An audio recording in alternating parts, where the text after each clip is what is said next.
முருகா அப்படின்னு சொல்லி நம்ம அடிக்கடி வந்து சொல்லுவோம். சரி, அப்ப அந்த வேர்டுக்கு என்னப்பா அர்த்தம்?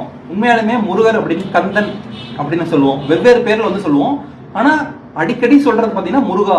பார்வதி தேவியே பாத்தீங்கன்னா முருகா அப்படின்னு தான் வந்து சொல்லுவாங்க. சரி, அப்ப அதுக்கு என்னப்பா அர்த்தம் அப்படின்னு கேட்டீங்கன்னா, முக்காலத்திற்கும் ருத்ரனின் காவலன். முக்காலமா அப்படின்னா என்னப்பா அப்படின்னு கேட்பீங்க. இன்னைக்கு இருக்கிற ஜெனரேஷன், அதாவது பாத்தீங்கன்னா நிகழ்காலம், எதிர்காலம், இறந்த காலம், இந்த 3 காலமும் எப்படி வந்து செயல்படுது? முருகன் வந்து மலை மேல வந்து நிக்கிறாரா? மலை எப்படி இருக்கும்? இப்படி முக்கோண ஷேப்ல வந்து இருக்குமா? அதாவது சில பேர் வந்து புகழ் உச்சியில அப்படியே இப்படி மேல போவாங்க, உச்சியில டாப்ல இருப்பாங்க. இப்ப நம்ம Vijay sir, Rajini sir, Modi sir, நம்ம ஸ்டாலின் ஐயா, இவங்கெல்லாம் வந்து உச்சியில் இருக்காங்க இல்லையா? அப்புறம் அப்படியே வந்து கீழே இறங்குவாங்க, படப்பட அப்படின்னு கீழே இறங்குவாங்க. அதாவது இன்பம் துன்பம், ஏற்றம் இறக்கம்.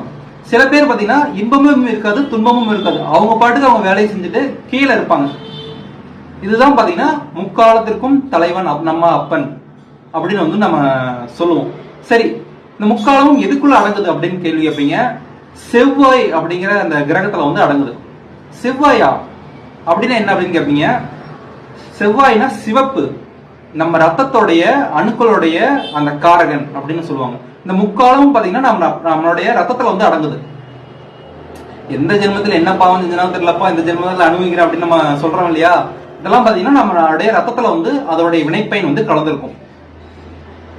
அதுதான் பாத்தீங்கன்னா நம்மளுடைய செவ்வாய். 3 காலத்தோடைய வினைப்பயனும் பாத்தீங்கன்னா இந்த செவ்வாயில வந்து அடங்குது. செவ்வாய் எங்க இருக்குது? நம்ம ரத்தத்துல இருக்குது. அது என்னன்னா இறந்த காலம், எதிர்காலம், நிகழ்காலம், நம்ம தாத்தா செஞ்சது, பாட்டி செஞ்சது எல்லாமே பாத்தீங்கன்னா கூட்டி கழிச்சு பாரு கணக்கு சரியா வரும் அப்படின்னு நம்ம ராதாரவி அண்ணன் சொல்லுவார் இல்லையா? அந்த மாதிரி எல்லாமே கூட்டி கழிச்சு நம்ம ரத்தத்துல வந்து ஓடிட்டு இருக்கு. அதுபடிதான் நம்ம செயல்பட்டு இருக்கோம். அந்த செவ்வாய் தான் பாத்தீங்கன்னா செயல்படுத்திட்டு இருக்கு. அதனாலதான் முருகனை கும்பிடுங்க, நம்மளுடைய அப்பனை கும்பிடுங்கய்யா அப்படின்னு வந்து சொல்லுவாங்க. நம்ம அப்பனுடைய பாதம் பட்டாக்கா எல்லா வினைப்பயனும் வந்து தீர்ந்துரும். ஆனா அது வந்து அந்த 3 காலத்தையும் கடந்தவங்க தான் வந்து நம்ம அப்பனுடைய அருளை வந்து முதல்ல நினைக்க முடியும். அது ஒவ்வொரு ப்ராசஸா வந்து நடக்கும் மனுஷனுக்கு.